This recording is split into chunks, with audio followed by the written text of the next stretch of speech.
J'ai toujours voulu partir à l'extérieur, mais pour ne pas émigrer. Acheter des marchandises, revenir au pays, travailler pour mon pays, parce que je pense que c'est beaucoup plus important. Moi, j'ai toujours cru en moi, comme plein de jeunes, bien sûr. J'ai toujours cru en moi et j'ai toujours cru que je peux créer mon propre business dans mon pays et voyager, acheter des bagages et revenir. Pour beaucoup de jeunes, aller en Occident rime avec l'immigration, souvent clandestine, pour avoir des opportunités de travail. Mais depuis quelques années, une nouvelle tendance voit le jour avec des jeunes qui préfèrent faire la navette entre les pays dits développés et le Sénégal pour créer leur propre business. Entreprendre dans ces conditions un pari souvent difficile, voire risqué dans une société avec beaucoup de stéréotypes. J'ai toujours voulu entreprendre. Mais tu sais, avec nos parents sénégalais, ils pensent qu'il faut tout le temps faire les bancs, aller au bureau pour qu'on puisse dire que mon enfant est quelque chose. Je suis issu d'une famille de commerçants. Donc, à l'âge de 17 ans, je travaillais chez mon père. J'étais comptable là-bas et quand j'ai travaillé 2 ans là-bas, au final, je me suis dit pourquoi pas ouvrir mon propre business.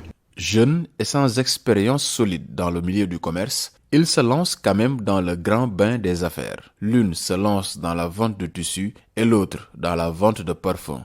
Les débuts sont difficiles, mais leur persévérance finira par avoir raison des nombreux obstacles. Bon, tout d'abord, j'ai débuté avec 100 000 francs. Et les 100 000 francs, c'était une sœur qui m'avait offert ça. Donc, je me suis dit, pourquoi pas faire du business, comme c'est une chose que j'ai toujours voulu. Et aussi, ma mère, elle était commerçante. C'est une référence pour moi. Donc, avec cet argent, j'ai acheté de bouche à oreille mes amis, mes sœurs, mes frères et tout. Ils m'ont supporté. Ils ont acheté mes marchandises. J'échelonne. De jour en jour, les chiffres d'affaires augmentent. J'ai commencé à bas prix. Et maintenant, machallah, je voyage partout dans le monde pour acheter des modèles de parfums qui sont vraiment rares. Et je me suis vraiment implanté sur le marché sénégalais par rapport à mes prix, par rapport à la qualité des parfums que je vends. Des produits de qualité venant des 4 coins du monde, vendus à des prix accessibles pour toutes les bourses, telle est la méthode utilisée par Aram Laye Meng et Mohamedou Mourtada Gueye pour s'affirmer dans l'espace commercial sénégalais.